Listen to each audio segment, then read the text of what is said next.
Hello and welcome. My name is Alan, and we are back with more notable names in Native American history.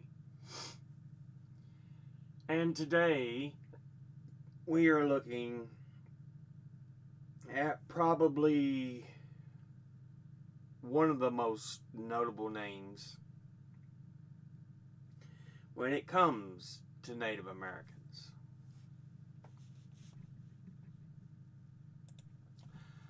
I am talking about none other than Pocahontas. She was the daughter of Chief Powhatan. His name, I'm going to probably butcher it when I'm trying to say it here, is Wahonsenaka.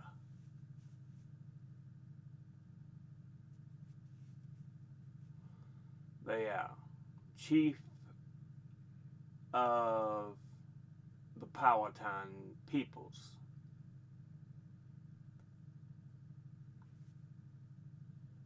Which was in the Chesapeake Bay area. But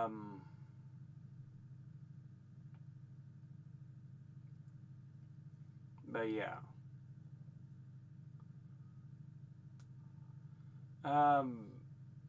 What makes her famous is the encounters she had while she was daughter of Chief Powhatan, the chief of the Powhatan, Wahunsenaka.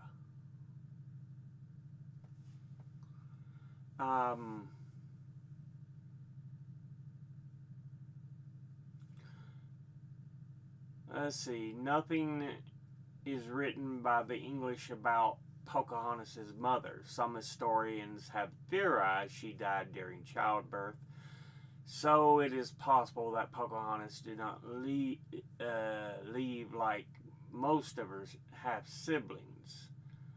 Either way, Pocahontas would have eventually returned to live with her father Powhatan and her half siblings once she was weaned. Her mother, if still living, would have been free to remarry. As a young girl, Pocahontas would have worn no clothes, little to no clothing, and had hair shaven except for a small section in the back that would have grown out long and usually braided. The shaven parts were probably bristly most of the time, and the Powhatan Indians used mussel shells for shaving. So yeah, using the edge of the shell to kind of scrape off the hair.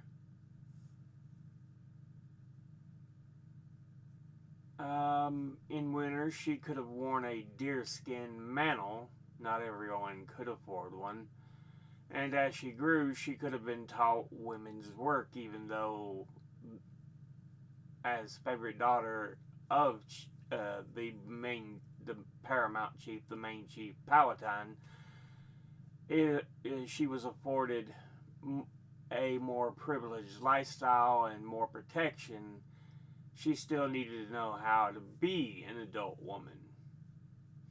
Women's work was often separate from men's work, but both were equally taxing and equally important, as both benefited all Powhatan society.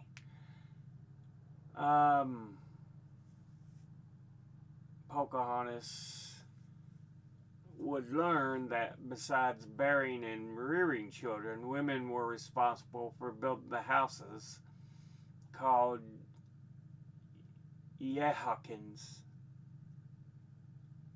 by the Powhatan, which they may have owned. Women did all the farming, planting and harvesting and cooking, preparing and serving, collected water needed for cook and drink, gathered firewood for the fires, which women kept going all the time, made mats for houses inside and out, made baskets, pots, cordage, wooden spears, platters, and mortars.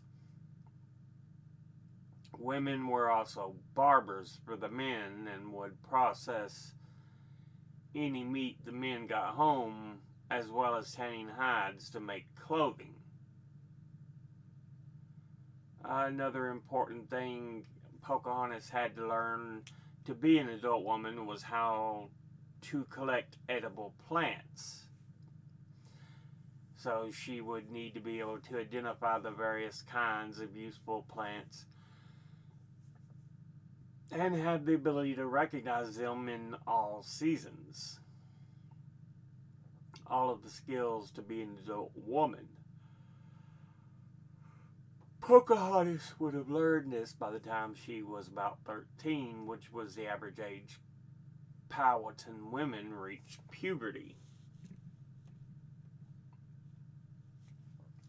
When the English arrived and settled in Jamestown in May of 1607, Pocahontas was about 11 years of age, and her father would not meet any Englishmen until the winter of 1607. So they arrive in May 1607, and it would be the winter, which December, January, February, when Captain John Smith, who is perhaps as famous as Pocahontas, was captured by Powhatan's brother, Opachanakanov. Once captured,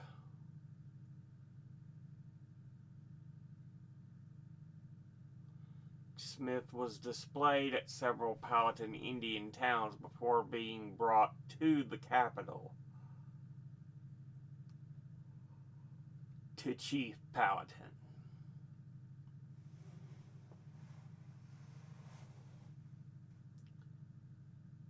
Let's see.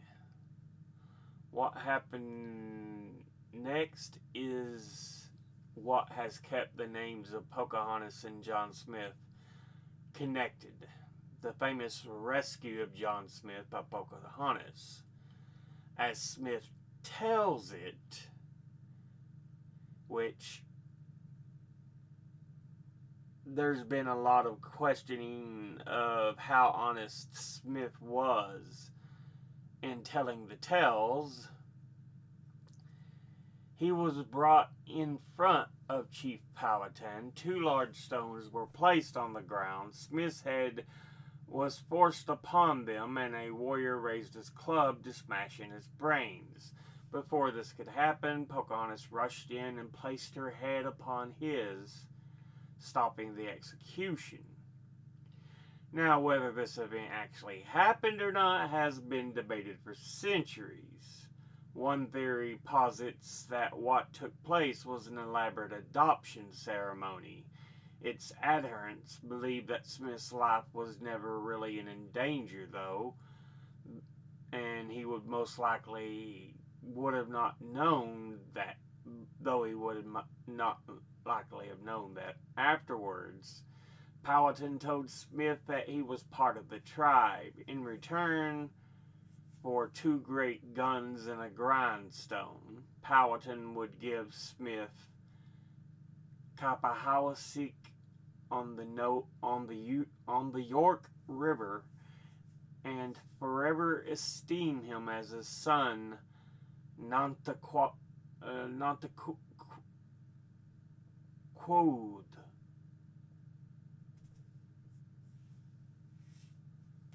I know I'm probably butchering a lot of the names. Smith was then allowed to leave Weru Komoko.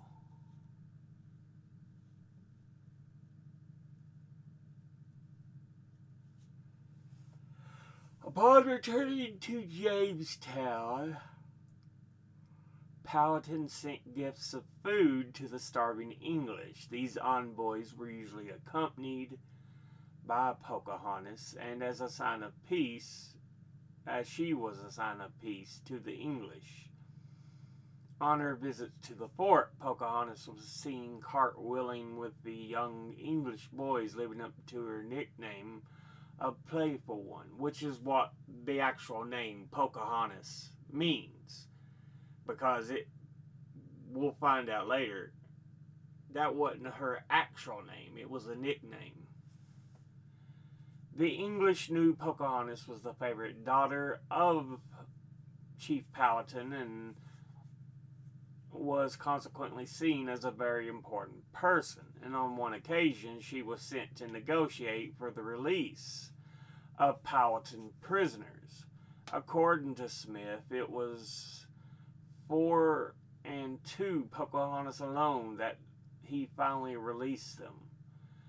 As time passed, however, relations between the Powhatan Indians and English began to deteriorate.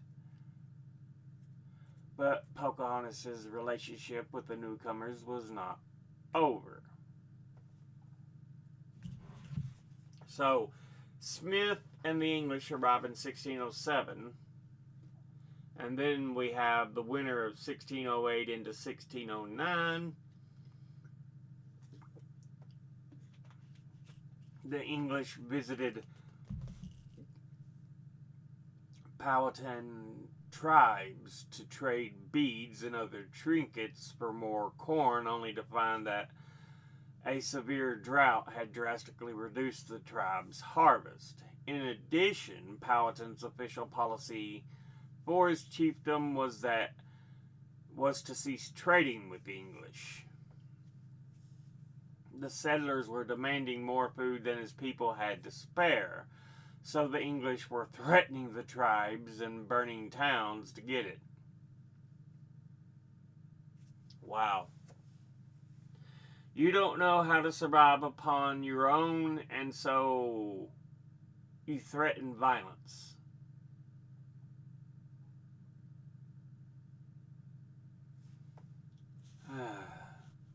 Chief Powhatan sent a message to John Smith telling him that if he brought to Werowocomoco swords, guns, hens, copper, beads, and a grindstone, he would have Smith's ship loaded with corn.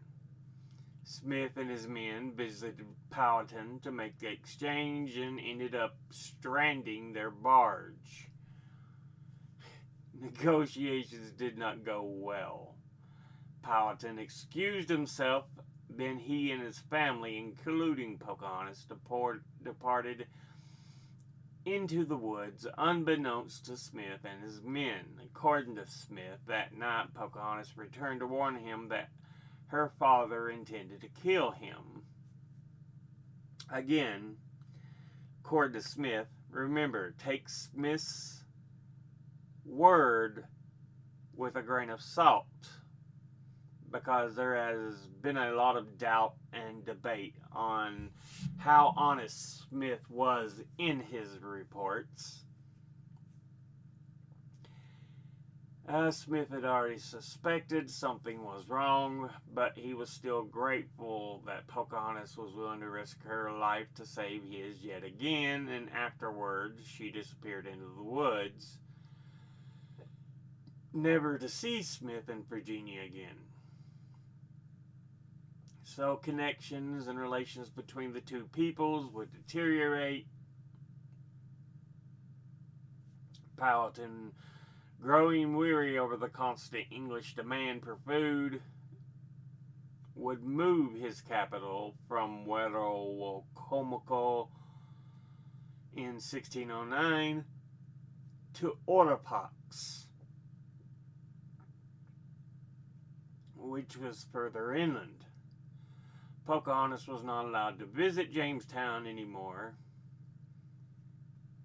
and in the fall of 1609, Smith left Virginia because of a severe gunpowder wound.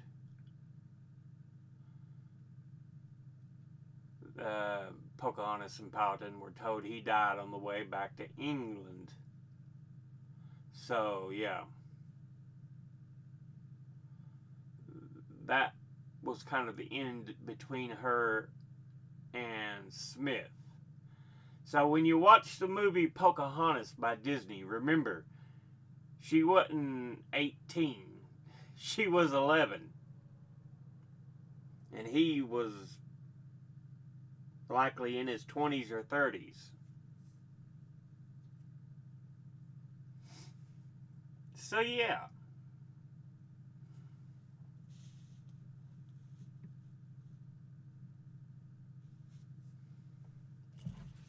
Uh, let's see. She would stop visiting the English.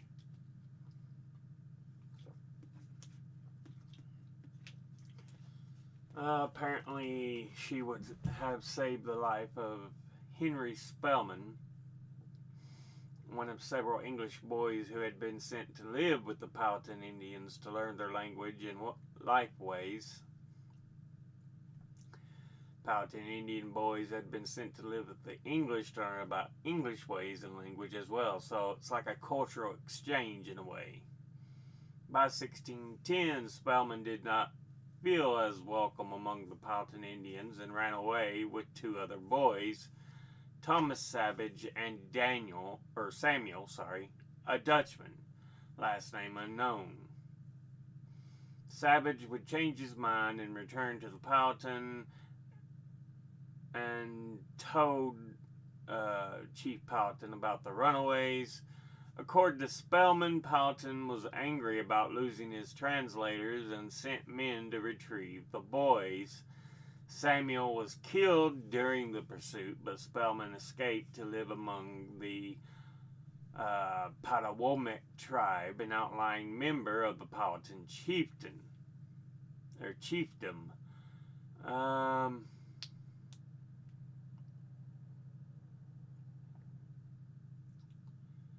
His account says he made his way alone to Patawomic, but Smith, who spoke to Pocahontas years later, claims she had helped Spelman get to safety.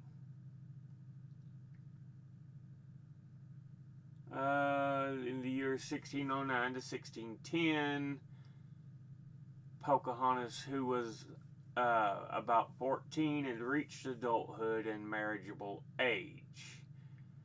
Now, again, remember, this was at a time when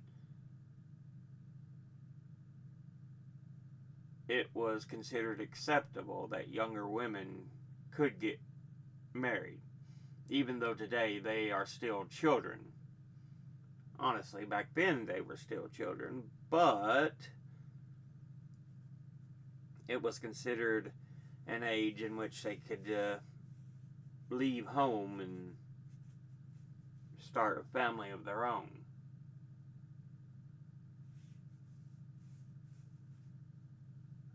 She began to dress like a Powhatan woman, wearing a deerskin apron and leather mantle in winter, since she was of a high status.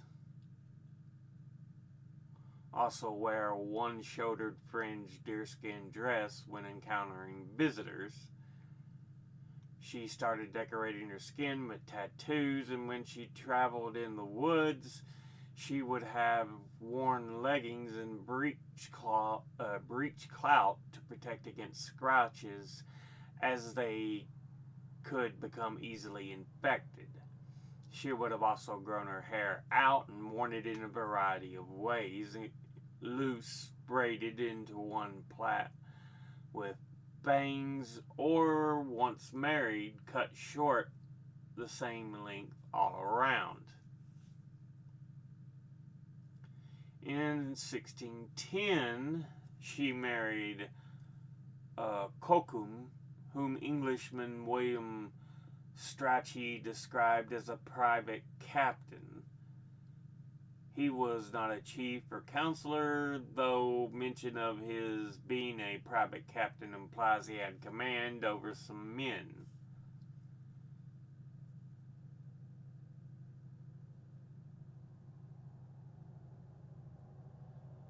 Being that he was not a chief, not high in status, suggests Pocahontas may have married him for love. He was a member of the Potawatomi tribe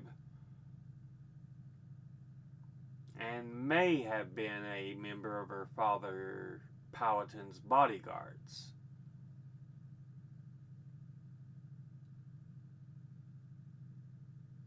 So yeah.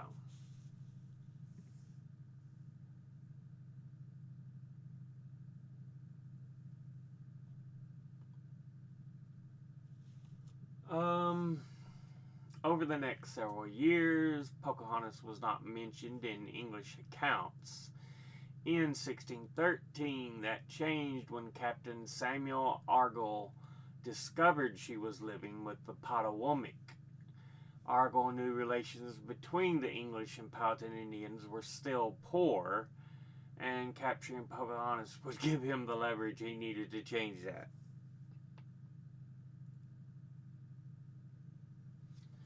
Hey, connections and relations between us are bad, so I'm going to kidnap your daughter.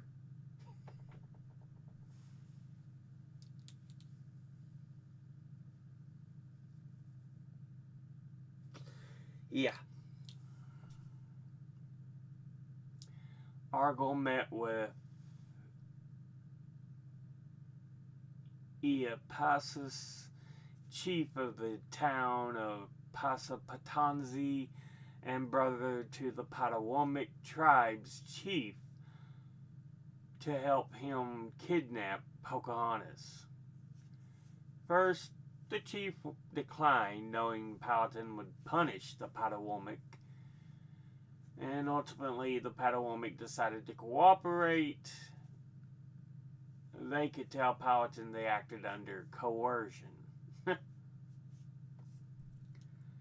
Pocahontas accompanied Eopasis and his wife to see Argall's English ship.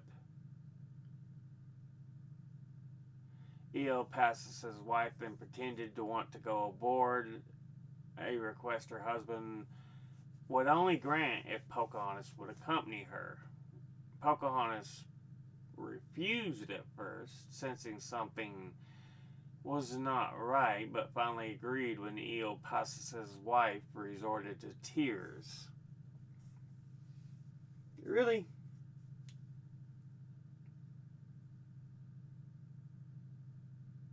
It's not the attempt of, hey, let's show compassion, kindness. No, let's kidnap some. Oh my goodness.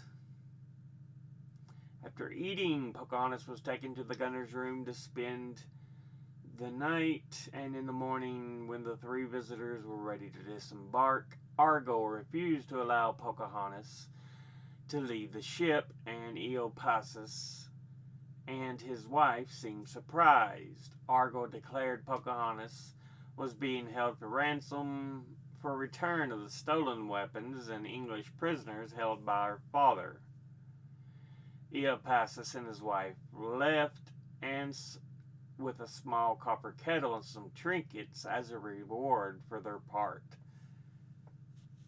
After her capture, she was brought to Jamestown, and eventually she would be taken to Henrico, a small English settlement near present-day Richmond. Powhatan informed of his daughter's capture and the ransom cost, agreed to many of the English demands immediately to open negotiations. In the meantime, she was put under the charge of Reverend Alexander Whitaker, who lived in Henrico.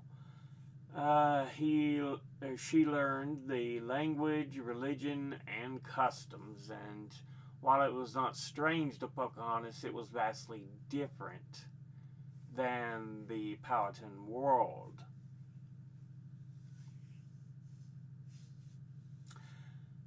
After her religious instruction, she would meet widower John Rolfe, another major name in English exploration history, who would become famous for introducing the cash crop tobacco to the settlers in Virginia.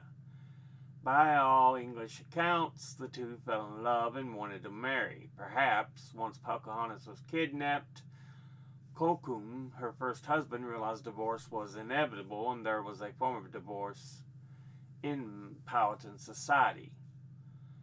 Once Powhatan sent word that Pocahontas and Rolfe wanted to marry, his people would have considered Pocahontas and Kokun divorced. Powhatan consented to the proposed marriage and sent an uncle of Pocahontas to represent him and her people at the wedding. 1614, Pocahontas converted to Christianity and was baptized and named Rebecca. In April 1614, she and John Rolfe married, and the marriage led to the Peace of Pocahontas, a lull in the inevitable conflicts between the English and the Powhatan Indians. The Rolfes soon had a son named Thomas. The Virginia Company of London, who had founded the settling of Jamestown, decided to make use of the favorite daughter of the great Powhatan to their advantage, and they thought, as a Christian convert married to an Englishman, she could encourage interest in Virginia and the company.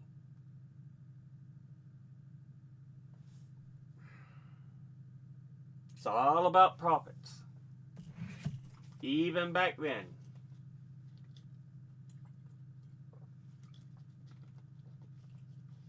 The Rolfe family traveled to England in 1616, their expenses paid by the Virginia Company of London.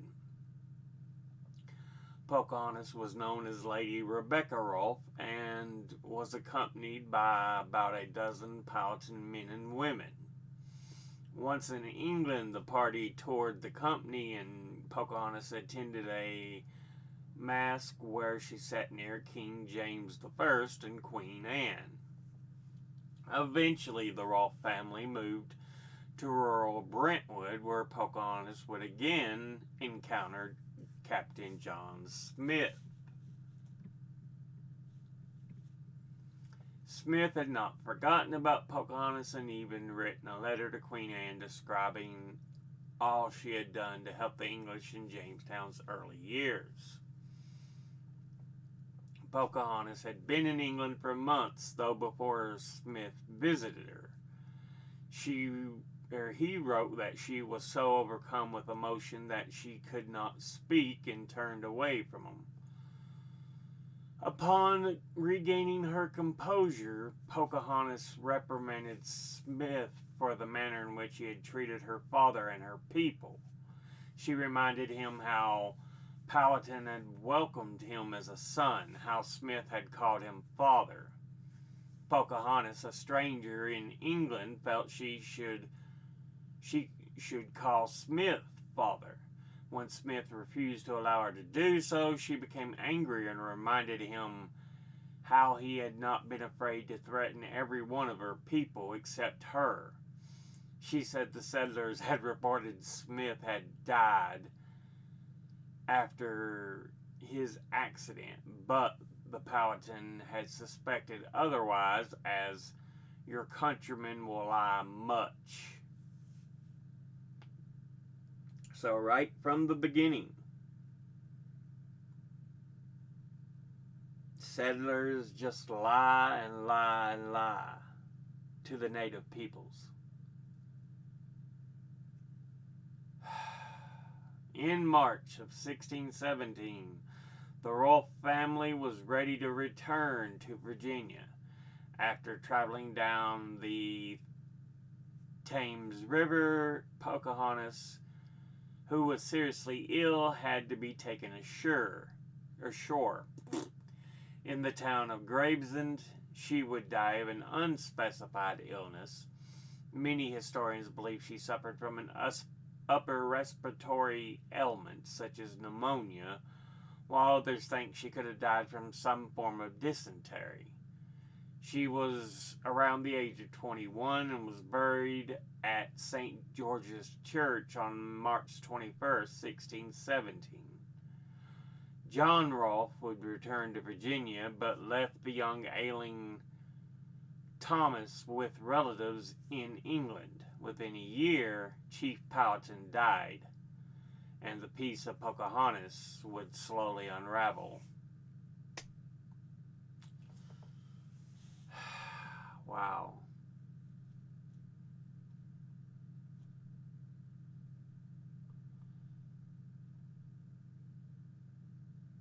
So, the true story of who Pocahontas was.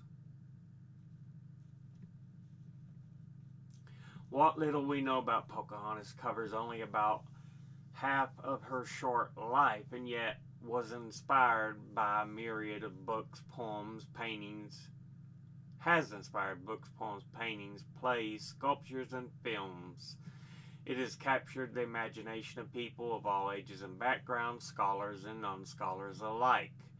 The truth of her life is shrouded in an interpretation of both the oral and written accounts, which can contradict one another.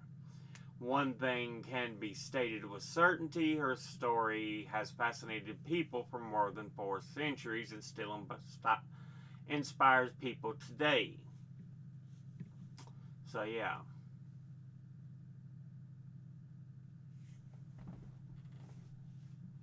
Let's see. We've got an article from womenshistory.org.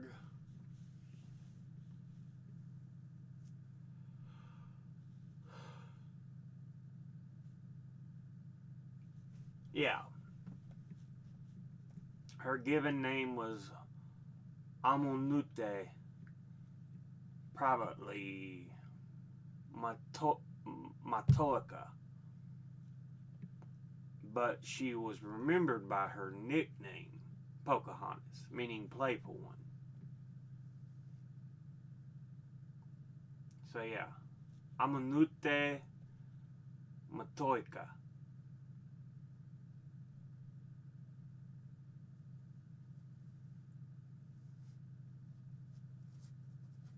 And again, I'm probably butchering it, because I don't know clearly how to properly pronounce it. So I do apologize for that.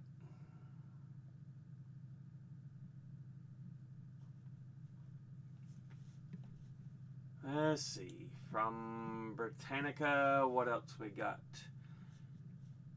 She was born in 1596 near present-day Jamestown, Virginia, and died March 1617, graves in Kent, England,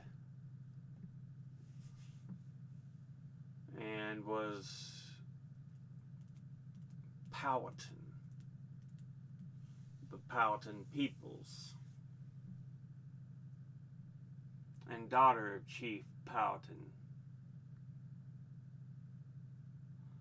whose actual name was Wahun Seneca.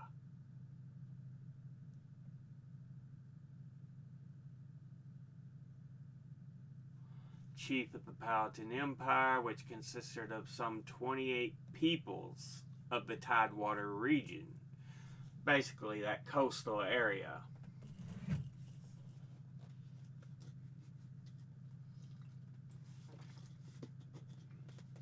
You've got the Tidewater on the coast, inland just a bit, and then you've got the Piedmont region of the state, and then of course the mountain region where the Appalachians come into play. So those are the 3 regions of Virginia. Let's see.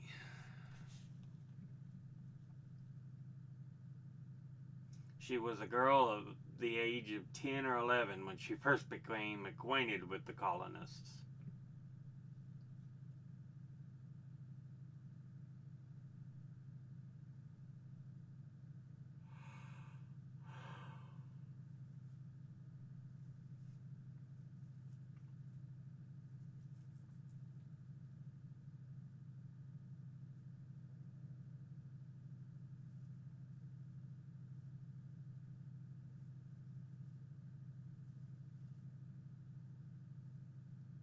Okay, when Argyle was trying to kidnap her, he also conspired with a Japazeus, which he had a different name when we were reading from the National Park Service version.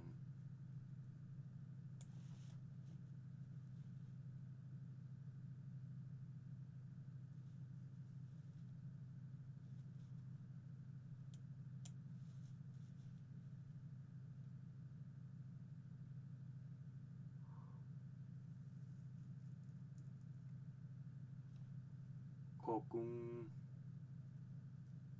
Yeah, Argyle. So that's Eopassus. While here it's got him as Japazeus.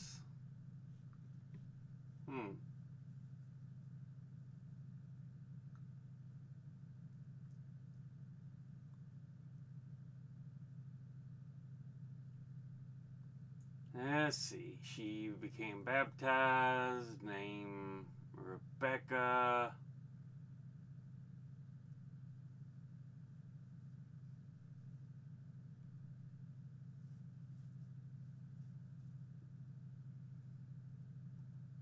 Had a son named Thomas. She would die in England. Probably of an upper respiratory ailment, though some historians believe that she may have contracted smallpox or dysentery. So that's another one, possibly smallpox. Which, if you know anything about history, it ravaged Native American populations. Smallpox did.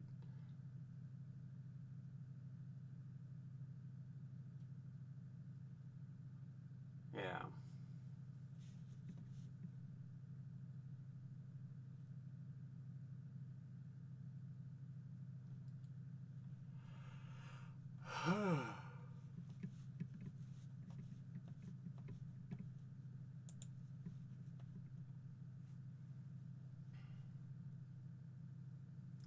Let's see.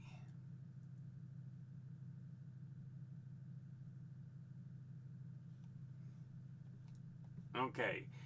We had near Jamestown is where she was born according to Britannica. This would say Werowolkomoko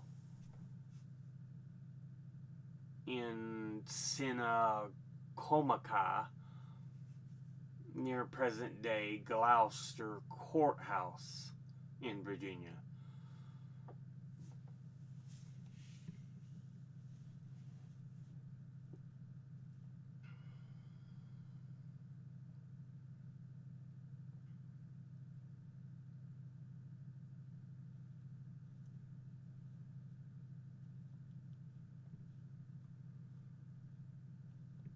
May have met Squanto on one of the trips she took with John Rolfe, trying to stimulate investment in Jamestown, who he himself was a Patuxet man from New England, another Native American tribe.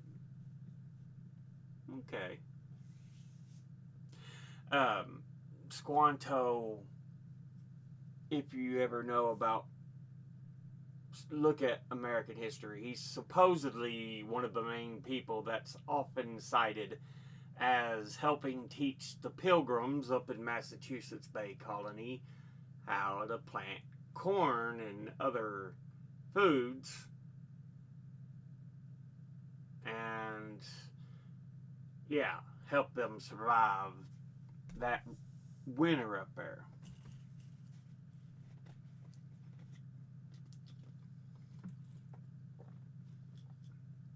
Oh, and he helped bring food, and they had a great meal at Thanksgiving.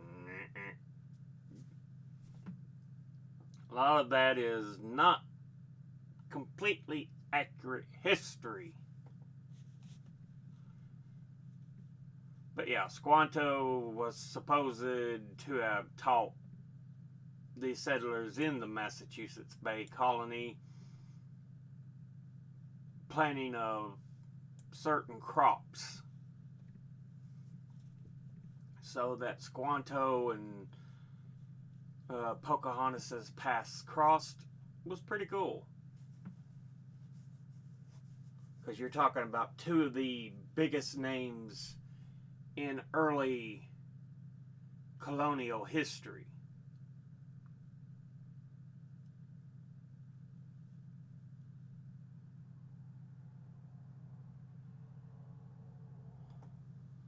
According to colonist William Strachey, Pocahontas was a childhood nickname meaning little wanton, while some interpret the meaning as playful one.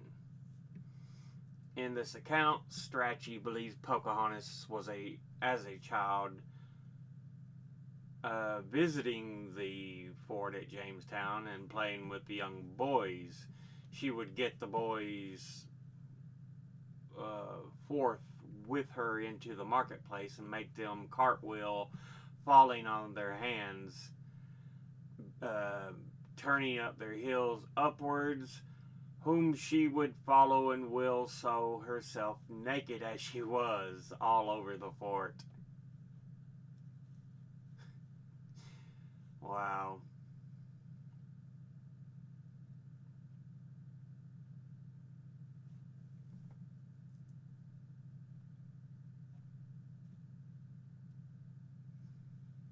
But yeah, a dramatic image of Pocahontas saving Rolfe. Or Smith, sorry, not Rolfe. Captain John Smith. A chromolithograph. Chromolithograph.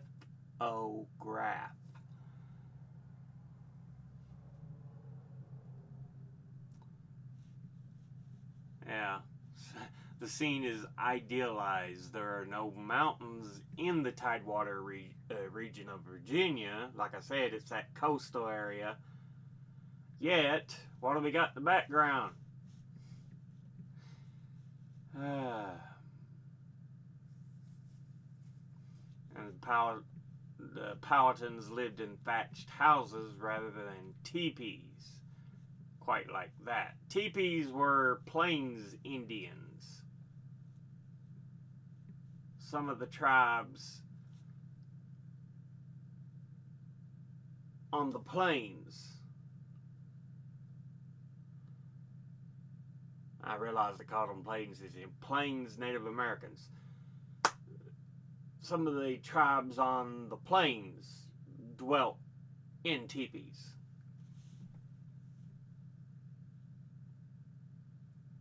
So yeah.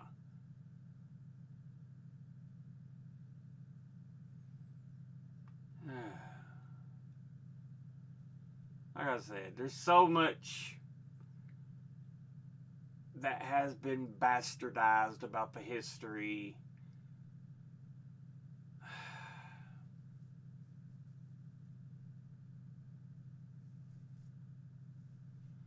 Let's see.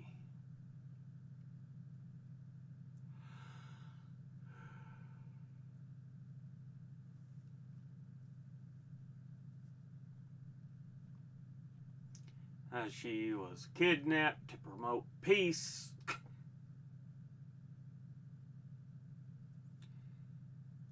A possible first marriage. Kokum.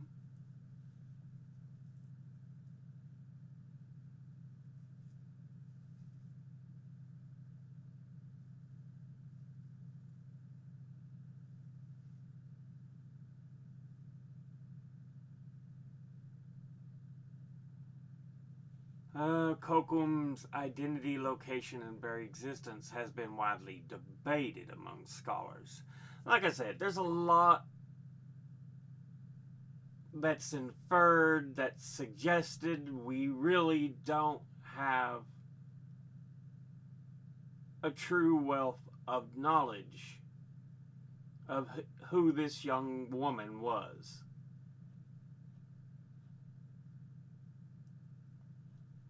We only know bits and pieces, and though a lot of that's been romanticized and bastardized, yeah.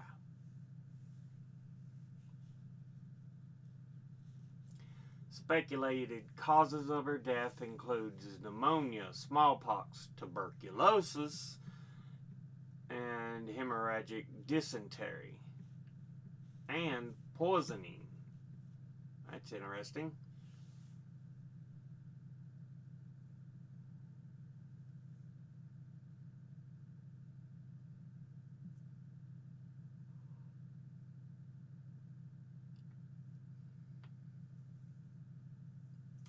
Let's see.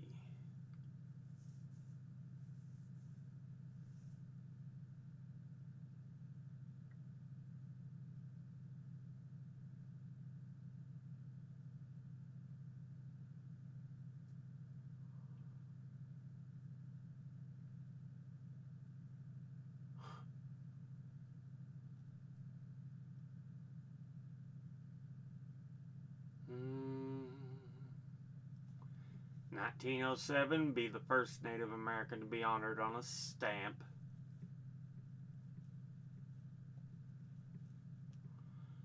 A member of the inaugural class of Virginia Women of History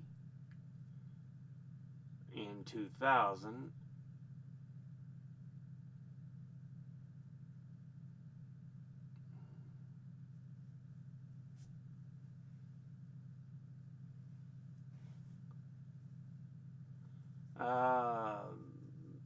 The Pamunkey, I believe that's how it's pronounced. Like I said, I do not know.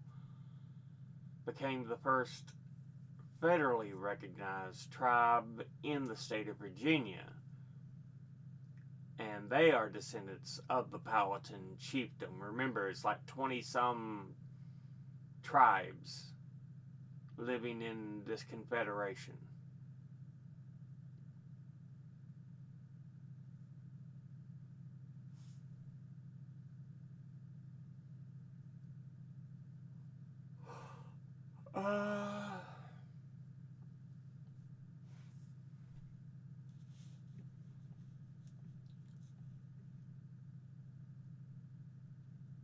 But yeah.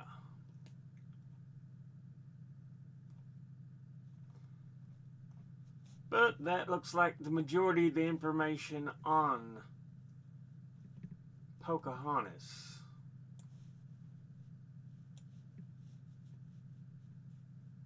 Which, like I said, her real name was Amunte Amunute or Matoika.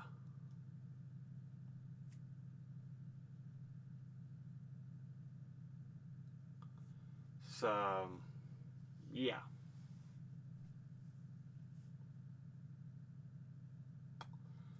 But with that, we'll go ahead and end this long episode here.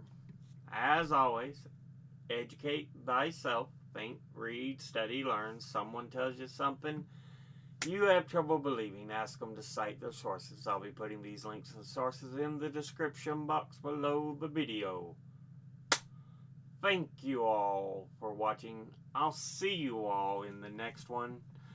Until then, later.